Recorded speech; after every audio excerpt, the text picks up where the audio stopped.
Good morning. आप मेरे पीछे जो पीपल का पेड़ देख रहे हो ना, ये जीतिया पीपल का पेड़ है। अभी मैं आपको नज़दीक में जाके दिखाऊंगी कि वो पेड़ कितना बड़ा है और उसे बनने में कितना समय लगा होगा, कितना वक्त लगा होगा। आपको पता है, पीपल और नीम ही ऐसे पेड़ होते हैं जो रात्रि में भी हमें ऑक्सीजन देते हैं। हमें पता है कि पेड़ पौधे हमारे लिए कितने ज़रूरी हैं। जब हम लोग छोटे थे तो हमारे माता पिता बोलते थे कि रात में पेड़ के नीचे नहीं सोना चाहिए। उस वक्त हमें ये समझ में नहीं आता था कि क्यों नहीं सोना चाहिए, क्योंकि मोस्टली पेड़ पौधे रात में कार्बन डाइऑक्साइड छोड़ते हैं। एक पीपल और नीम ही ऐसा पेड़ है जो रात में भी आपको ऑक्सीजन देता है। लेकिन आज पीपल और नीम पेड़ की संख्या घटती जा रही है। वैसे सरकार की ओर से एफर्ट लगाए जा रहे हैं वृक्षारोपण को लेकर। आप देख सकते हो कितना मोटा है। मैं जब नज़दीक में जाऊंगी तो एक बार मैं फिर आपको दिखाऊंगी। इससे पहले मैं आपको यहाँ पे दिखाना चाहती हूँ कि मैं हूँ कहाँ। आज मैं खेतों के बीच में हूँ और ये जो खेत है वो तरबूज का खेत है। मेरे सूरज बाबा, क्योंकि 6 बज चुका है,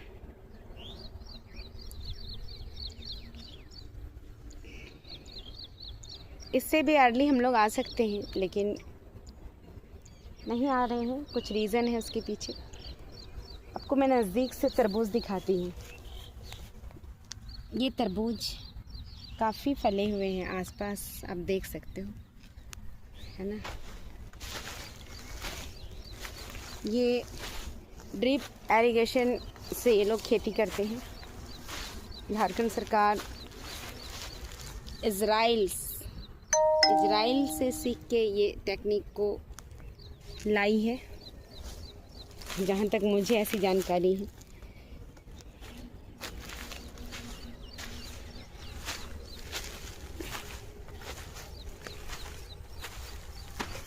खेतों में मिट्टी में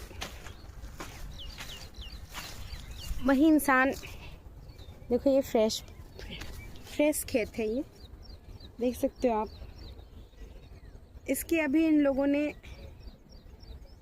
ये अभी तैयार नहीं हुआ है सही से, तो इसको बेचना अभी इन लोगों ने शुरू नहीं किया है। बहुत बड़ा एरिया में इन लोगों ने तरबूज की खेती लगाई है। इतने बृहद स्तर पे खेती करने के लिए आपको, देखो मैं पहले आपको पीपल का पेड़ दिखा देती हूँ कि मैं सच में बता रही हूँ। इसको मुझे लगता है 4-5 लोग भी घेरेंगे ना, तब भी वो उसकी मोटाई को घेर नहीं पाएंगे, ऐसा मुझे लगता है। 10 लोग चाहिए होंगे। इस पेड़ की मोटाई इतनी है, आप देख सकते हो,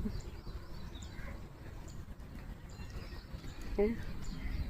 कितना विशाल पेड़ है। यहाँ पे भरपूर मात्रा में ऑक्सीजन मिलती है, देख रहे हो। जब मैं स्ट्रगल कर रही थी तो मुझे तब पता चला कि बॉडी में ऑक्सीजन का क्या रोल होता है। मैं एनी टाइम बेहोशी वाले सिम्टम से गुजरती थी। तब मुझसे लोगों ने कहा, लोग क्या, ईश्वर ने ही मुझे गाइड किया है हर बार। तब मुझे पता चला कि पीपल के पेड़ के पास आके अगर आप 1 घंटा आधा घंटा बिताते हो तो आपकी टेंशन यूं ही ख़त्म हो जाएगी। हमें जानकारी होती है लेकिन हम अवेयर नहीं होते हैं। इस वजह से सर्टेन कंडीशन में हम अपनी हेल्प नहीं कर पाते। फिर मैंने अपनी सांसों पे काम करना शुरू किया, क्योंकि मेरे पास पैसों की तंगी थी। मैं अपना महंगा ट्रीटमेंट नहीं करा सकती थी, इसलिए मैंने सोचा कि मेरे पास जो अवेलेबल है मैं उसी से खुद को ठीक करती हूँ। मैं रेगुलर तब से हूँ 2:45 बजे जगती हूँ। मैंने दो जग पानी पीती थी। एक जग में वॉमिट करके निकालती थी और एक जग में पीती थी। ये भी आपकी आयुर्वेद की एक टेक्निक है, इससे पित्त बाहर आता है। फिर मैं 1 घंटा एक्सरसाइज, योगा, मेडिटेशन ये करती थी। और मेरे पास उस वक्त मैं बतलाऊंगी तो आप लोगों को विश्वास भी नहीं होगा, लेकिन ये सच्चाई है। मेरे पास ऑटो भाड़ा के लिए भी पैसे नहीं होते थे और मैं अपने कोचिंग संस्थान जहाँ मैं पढ़ती थी, विश्व भारती में, मैं पैदल जाती थी। लेकिन मैंने कभी अपनी वीकनेस किसी से शेयर नहीं की। मैं कभी अपने आप को बेचारी समझती ही नहीं थी। मैं खुश होती थी कि मुझे पैदल चलने का मौका मिला है। अपने सहपाठियों से मैं कहती थी कि डॉक्टर ने मुझे पैदल चलने को कहा है, इस वजह से मैं पैदल चलती हूँ। मेरे हेल्थ के लिए पैदल चलना सही है। देखो,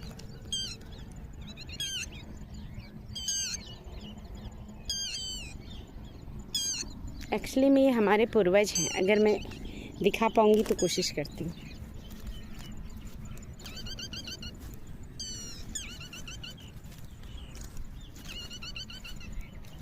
आप जूम करके देख सकते हो, ये अभी उड़ा नहीं है, लोग पैदल ही चल रहा है। 2 लोग हैं। ये देखो, उड़ गया है ना, दूसरा वाला नहीं उड़ा है। मैं कोशिश करती हूँ। होटे टेटे टे बोलता है। ये लोग हमारे ही पूर्वज रहे थे, ऐसे बड़ी मालूम कहती है। तो हमारे लाइफ में प्रॉब्लम किस रूप में आएंगी ना, देखो उड़ रहा है। उनकी लैंडिंग मुझे सबकी बहुत अच्छी लगती है। काश कि मेरे पास वो जूमिंग कैमरा होता तो मैं आपको वो दिखा पाती जो मैं खुद देख रही हूँ।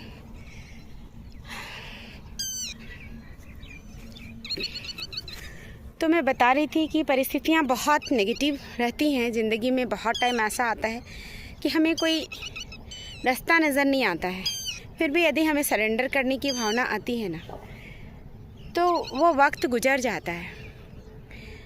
मैं रेगुलर, मेरे पास ऑटो के भाड़ा नहीं होते थे, मेरे पास पेंसिल और कॉपी ख़रीदने के लिए पैसे नहीं होते थे।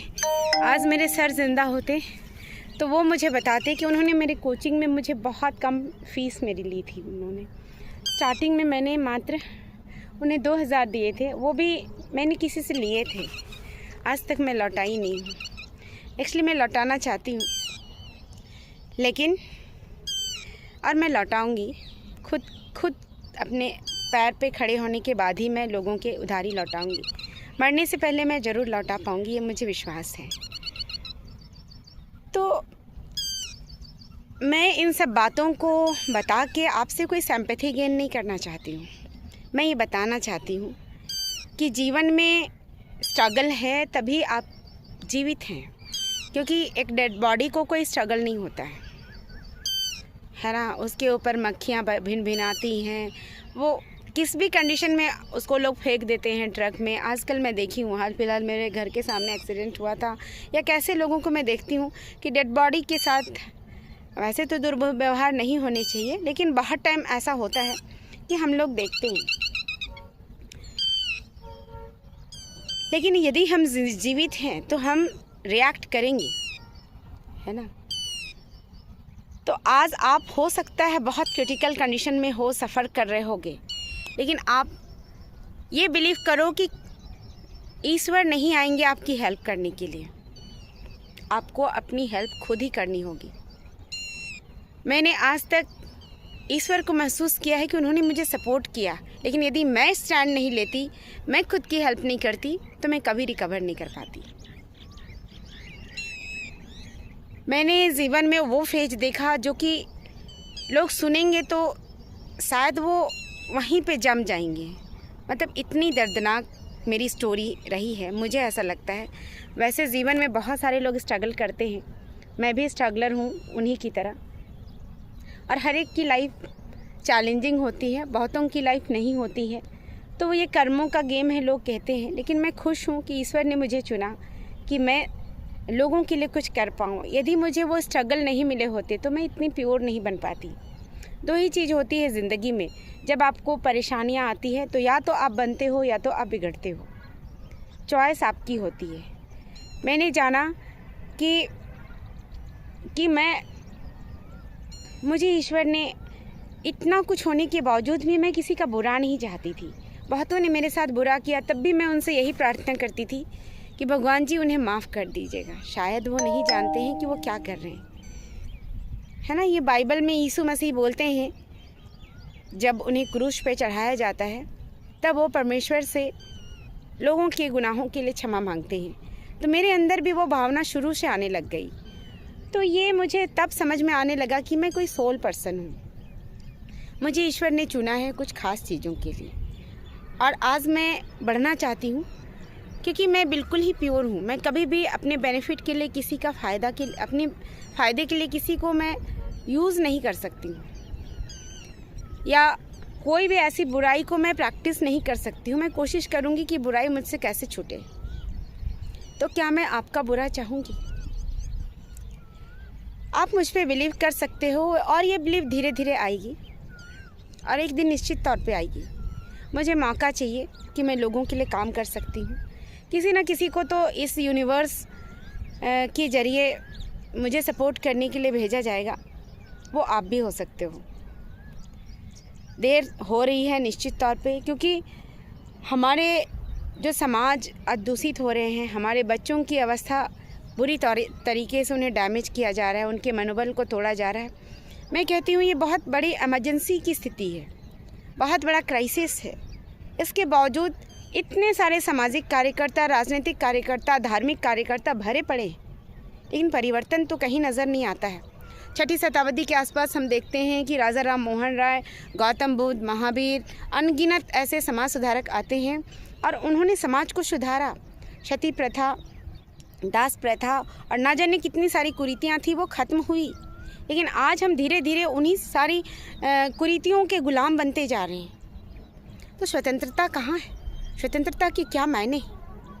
ये मैं पूछना चाहती हूँ, क्योंकि मैंने तो अपने आप को उस गुलामी से मुक्त कर दिया है और आज मैं बिल्कुल ही स्वतंत्र महसूस करती हूँ। सिर्फ आर्थिक आज़ादी के अलावा मेरे पास वो हर आज़ादी है। मेरी सोच फ्री है, स्वतंत्र है। मैं पॉजिटिव चीज़ों के लिए प्रैक्टिस करती हूँ। मेरे अंदर वो कुंठा की भावना नहीं है। आप भी मेरी तरह से सोचना शुरू कर सकते हो, क्योंकि परिवर्तन आने में टाइम लगता है। मेरे ट्रांसफॉर्मेशन में बहुत टाइम लगा। इस यूनिवर्स ने मुझे काफ़ी सपोर्ट किया। आपके पास दो विकल्प हमेशा रहेंगे, बुरा और अच्छा। आप किस रास्ते पे चलना चाहते हो ये आपकी मर्जी है, लेकिन वो तभी हो पाएगा जब आपके पास ज्ञान होगा, और ये ज्ञान देने की जिम्मेवारी हमारी है। मैंने तो बेड़ा उठाया है, और अपने जैसे सारे दोस्तों से मैं गुजारिश करती हूँ कि यदि आप समझते हो, है ना, इंसानियत का वैल्यू, तो इंसानियत के नाते आप अपने बच्चों को तो अच्छी परवरिश दो ही दो, लेकिन आस पड़ोस में भी लोगों को अच्छी परवरिश मिलनी चाहिए। इसकी जवाबदेही आपकी है। मुझे सुनने के लिए धन्यवाद।